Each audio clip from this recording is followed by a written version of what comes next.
In the States, within a few years, your genetic makeup is known to everyone, including and certainly to politicians. The response you get from politicians are two. Number one, in that particular case, they will just move you out of the way and bring in someone who will be more amenable to persuasion and move forward. But they will always respect you. They will always, without fail, be courteous to you and respectful to you. In the center, the situation is a bit different. In the center, at least during the time we were serving, if you were a joint secretary, you could not be moved before 5 years. It was very rare for a joint secretary to be moved before his tenure was over. So what happens in the center is that if you are additional secretary or secretary, and if you are not amenable to persuasion of various powers that be, then they can move you. Bureaucrats are generally perceived to be subservient to politicians, but they are bound by the constitution. They need not to bend before anyone if they follow the rule book prescribed by Mr. Vivek Mehrotra, the 1974 batch IAS officer of Haryana cadre. In the last episode of our conversation with Mr. Mehrotra, we talked to him about his experiences in the administration. Having put in over 20 years in the finance ministry at both the center and the state, Mr. Vivek Mehrotra will tell us today how officers can remain steadfast at their work. A very warm welcome to Indian Mastermind, sir. Thank you very much. You have spent longest years of your service in finance and core infrastructure ministries.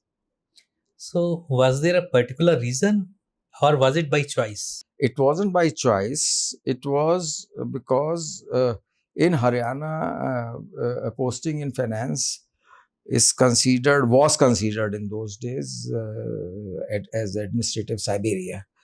And having fallen foul of the powers that be, I was posted to finance, and then I continued there for almost over 5 years.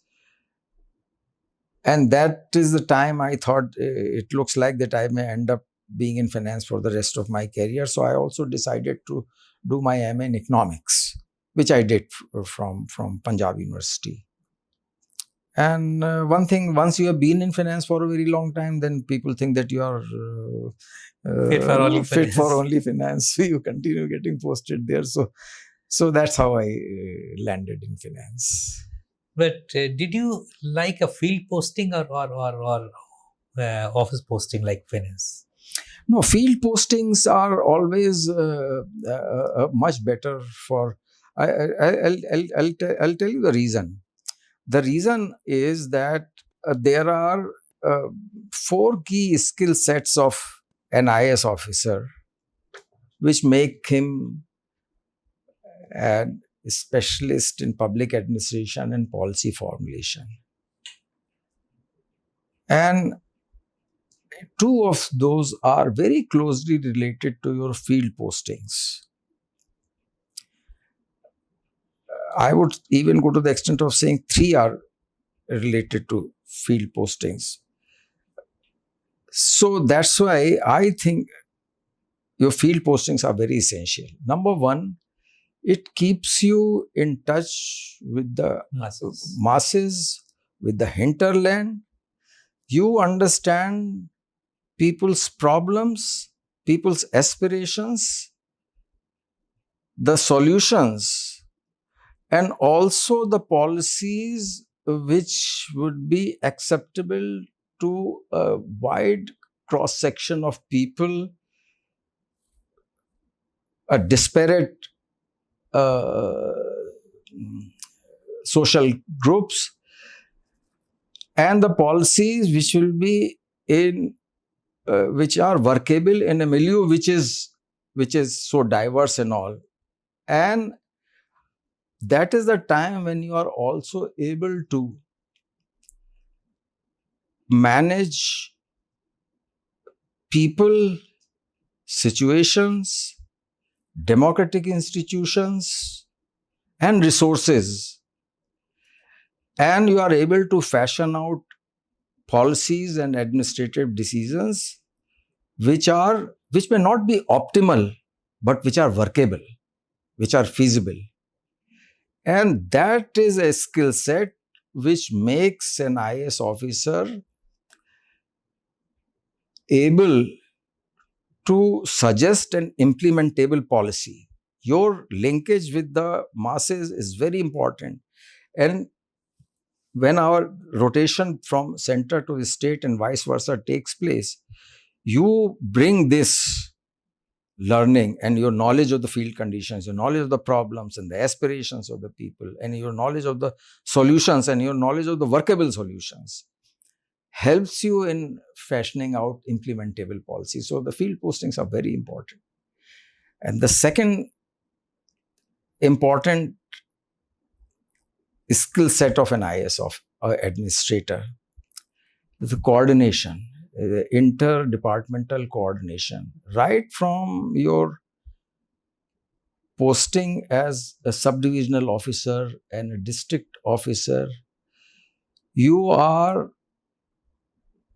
coordinating with the field officers of various departments in a very harmonious manner and managing very scarce resources, administrative resources, financial resources, human resources, and yet coordinating with various departments in the field to achieve common outcomes of a common administration, desirable outcomes of an administration. So in the unless and then when as you move up in the state, the same coordination function goes on, and the center, same coordination function goes on, both vertically and horizontally.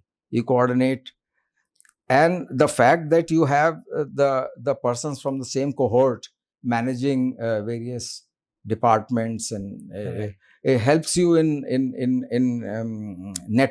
networking, and the esprit de corps helps you in coordinating. So the field posting, I'll only stop at these two. There are other facets also, but these two things make it very important for you to have field experience.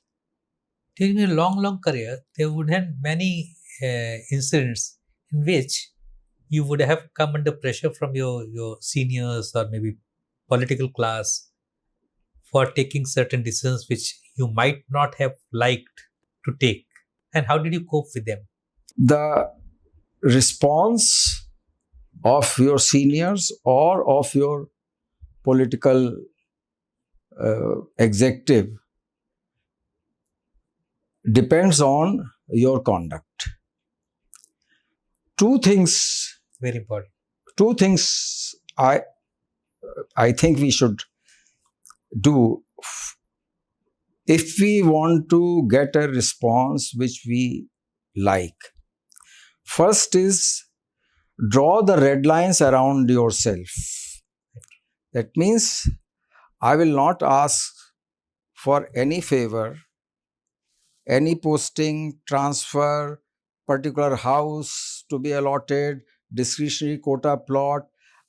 A person should ask for nothing from the political executive, as also from your administrative superiors. That is a red line you have to draw for yourself. Also, you should not be seduced by the allurement of this post or that post. All posts are equal. If you are not blinded by the glamour of posts and treat everything equally, so those are the red lines you have to draw around yourself. The second thing you have to take care of is draw a template for yourself. Standard operating procedures, you call them, SOPs, template, whatever. When you are taking an administrative decision or you are tendering an advice, either way, take care of a few things.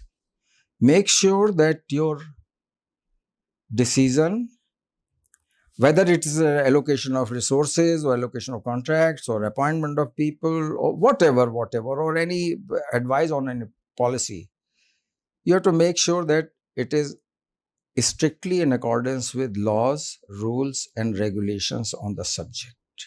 Absolutely essential.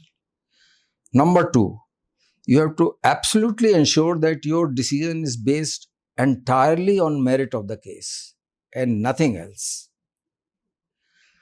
Number three, you have to ensure that the decision is in public interest, not in private interest. Your private interest of your friends, relatives, some politicians, some seniors, some. No. You have to make sure that your decision is entirely, solely, exclusively in public interest. Fourth thing you have to be sure of, in the past, in similar circumstances, you have not decided differently. That means you have to be consistent in your approach all through. Sure. And most importantly, you have to make sure that you don't change your decision midway through the process, because you do that and that's your funeral. If you do these 5 things, then what response will you get from the political executives? Let's see that. The politician thinks that now he has many options to deal with you. He can suspend you, he can take action against you, but he also doesn't want to mess with someone who has been consistent in his approach. You have no such weakness which he can exploit. Once the politician knows this, he also takes the easy way out. What is the easy way out for him? He transfers you. You happily go to some insignificant place, insignificant in the eyes of the world, but not in your eyes. You go to another place, he gets someone who is more amenable to persuasion. And it's business as usual for everyone concerned. Now, in the states, there is another. I will differentiate between the responses in the state and the responses in the center. In the states, within a few years, your genetic makeup is known to everyone, including and certainly to politicians. The response you get from politicians are two. Number one, in that particular case, they will just move you out of the way and bring in someone who will be more amenable to persuasion and move forward. But they will always respect you. They will always, without fail, be courteous to you and respectful to you. In the center, the situation is a bit different. In the center, at least during the time we were serving, if you were a joint secretary, you could not be moved before 5 years. It was very rare for a joint secretary to be moved before his tenure was over. So what happens in the center is that if you are additional secretary or secretary, and if you are not amenable to persuasion of various powers that be, then they can move you. But what happens when you are joint secretary? In the center, I have found that it's more difficult to deal with your administrative superiors. They will cajole you, they will persuade you, they will bully you, they will threaten you, they will intimidate you. They will spread canard about you. And they also know that what you are saying is correct because they are not overruling you. As an administrative superior, they have the authority to do that. Politicians deal with the center differently. Most of the time, they leave it to the administrative superiors to handle the matter. But if the matter is very important, then they will rave and rant at you, threaten you, do everything. But they will also not do anything unless they are prime minister. They will not do anything because they know that what you are doing is correct. And they also know that there's no weakness that they have noticed which they can exploit. So the situation in states and center is qualitatively different. In the process, in the center, what happens? I'm very happy with the state situation because the chief ministers respect you and everything. Okay, you are in some administrative Siberia, so be it. That's okay. To my mind, all posts are equal because you get your salary and everything. But in the center, what happens in the process? You pick up a high blood pressure here, bypass, heart bypass there, But there's one health benefit which I must also share with you of all this. The health benefit is you sleep well, you sleep like a baby. Thank you so much, sir. I think that was a great learning for young officers. A lot of takeaways. And we will continue this discussion when we sit again with your wife, who is also a batchmate. So thank you so much, sir. Thank you for very the much, Mr. opportunity. Gupta, for your time. Thank you very much.